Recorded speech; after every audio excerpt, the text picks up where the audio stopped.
بسم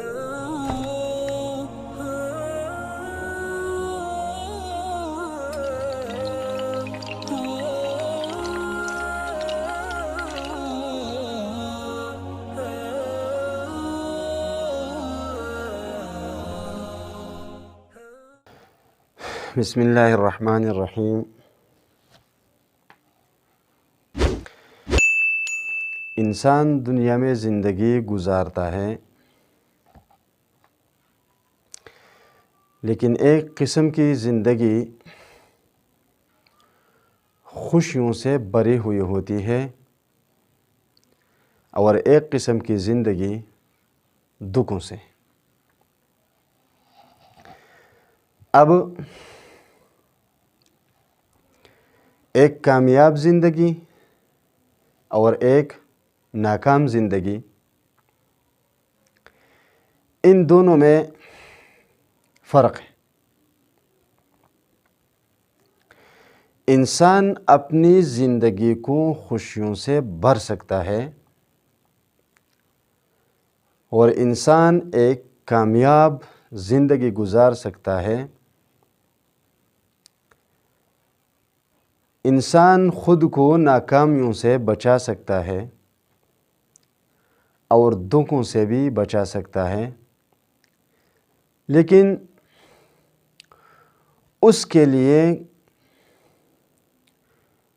کچھ صفات کو اپنی زندگی کے اندر لانا ضروری ہے اور کچھ کو زندگی سے نکالنا ضروری ہے۔ کامیابی کے لیے تو سب سے پہلے آپ لوگوں کو یہ معلوم ہوگا کہ اللہ تبارک و تعالیٰ کی فرمان برداری لازمی ہے۔ جو جتنا زیادہ پرہیزگار ہے اتنا ہی زیادہ معزز ہے، کیونکہ اللہ تبارک و تعالیٰ خود قرآن پاک سورۃ الحجرات میں فرماتے ہیں، ان اکرمکم عند اللہ اتقاکم، کہ اللہ کے نزدیک سب سے زیادہ عزت مند وہ شخص ہے جو زیادہ اللہ سے ڈرنے والا ہو۔ تو سب سے پہلی شرط تو اللہ کی صحیح طریقے سے بندگی ہے۔ اس کے بعد انسان اپنی معاشرتی زندگی میں کچھ ایسی تبدیلیاں لائے جس سے انسان خود کو عزت مند بنا سکتا ہے اور ایک کامیاب انسان بن سکتا ہے۔ اس میں سب سے بڑی بات سچ بولنا اور جھوٹ چھوڑنا۔ کسی بھی حالت میں جھوٹ نہ بولنا، سچ بولنا، یہ ایک ایسی صفت ہے انسان کے اندر کہ یہ انسان کی زندگی خوشیوں سے بھر دیتا ہے۔ مگر مجھے افسوس کے ساتھ کہنا پڑ رہا ہے کہ ہمارے کچھ مسلمان بھائیوں کا یہ عقیدہ بن چکا ہے کہ جھوٹ کے بغیر زندگی گزارنا مشکل ہے۔ اب اس عقیدے کا میں کیا کہوں؟ جو یہ کہہ رہا ہے اور جو کہہ رہا ہے وہ مسلمان ہے کہ جھوٹ کے بغیر کچھ نہیں ہوتا، جھوٹ بولنا پڑتا ہے۔ دوسری بات، انسان کے اندر صبر کا مادہ موجود ہو۔ اب غصہ تو ہر انسان کو آتا ہے، کوئی بھی شخص ایسا نہیں جس کو غصہ نہیں آتا، لیکن غصہ پی جانا، غصے کو دبانا اور غصے کو صحیح جگہ پر استعمال کرنا، یہ ایک اچھے انسان کی علامت ہے، ایک صحیح مسلمان کی علامت ہے کہ آدمی صبر کرے۔ دیکھو، یہ صبر ایک ایسی چیز ہے کہ جس کے بغیر معاشرے میں لوگوں کے ساتھ اٹھنا بیٹھنا تو دور کی بات ہے، اپنے گھر میں بھی زندگی گزارنا مشکل ہو جاتا ہے۔ صبر اور صبر آتا ہے سیرت کو پڑھنے سے، محمد الرسول اللہ صلی اللہ علیہ وسلم کی سیرت پڑھنے سے، کہ حضور صلی اللہ علیہ وسلم کو جتنے تکلیفیں اور جتنے اذیتیں دی گئی ہیں وہ بیان کرنے سے بھی باہر ہیں۔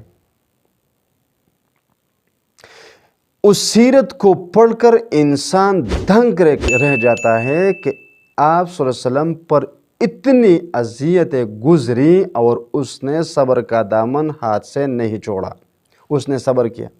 اور اللہ تبارک و تعالیٰ نے بھی بار بار مسلمانوں کو یہی تلقین فرمائی کہ صبر کرو، صبر کرو، صبر کرو، ان اللہ مع الصابرین، کیونکہ صبر کرنے والوں کے ساتھ اللہ ہے۔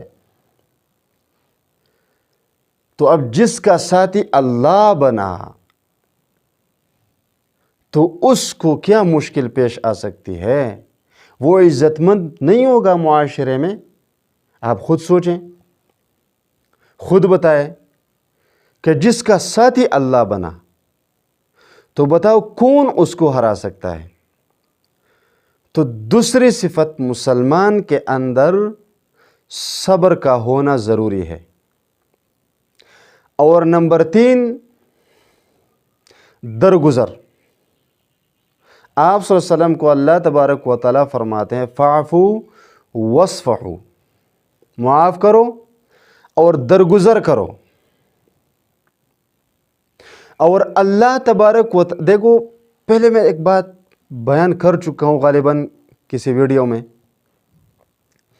کہ انسان چونکہ اللہ تبارک و تعالیٰ کا خلیفہ ہے دنیا میں،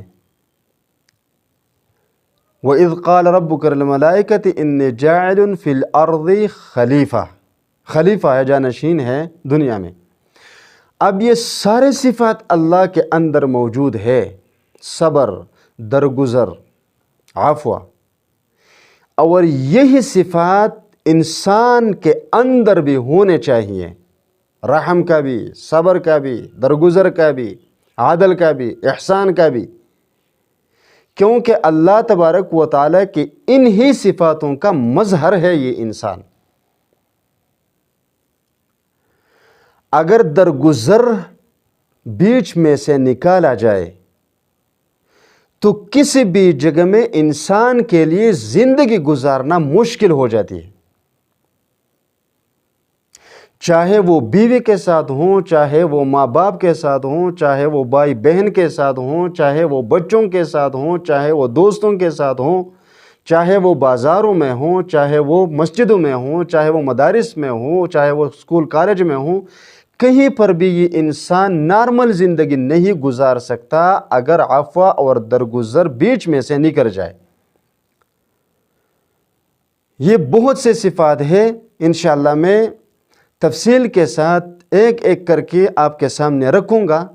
آج میں نے صرف 3 بیان کی، کہ ایک جھوٹ سے انسان کا پاک ہونا، صبر کا دامن ہاتھ سے نہ چھوڑنا، اور عفو درگزر کرنا۔ یہ 3 چیزیں ایسی ہوئیں جس سے انسان کی خوبصورتی نکر جاتی ہے، نکارنا، یہ تو آپ جانتے ہی ہوں گے، جو انسان کو خوبصورت بناتی ہے یہ صفات۔ تو عفو، درگزر، صبر اور سچ، جو بولو سچ بولو، برداشت کرو، صبر کرو۔ عفو اور درگزر کو بہت سے چیزیں ایسی ہیں جس پر درگزر کرنے کے علاوہ کوئی چارہ نہیں ہوتا انسان کے ساتھ، تبھی انسان کی کامیاب اور خوشگزار زندگی گزر سکتی ہے، ورنہ یہ زندگی دکھوں، غموں اور ناکامیوں سے بری ہوئی ہوگی اگر یہ چیزیں بیچ میں سے نکل جائیں۔ انشاءاللہ آج یہ 3 ہو گئے، آئندہ میں مزید بیان کروں گا کہ انسان کی خوشگوار زندگی گزارنے کے لیے کن کن صفات کا ہونا انسان کے اندر ضروری ہے اور کن چیزوں کا نہ ہونا ضروری ہے۔ تو اللہ تبارک و تعالی ہم سب کو ان باتوں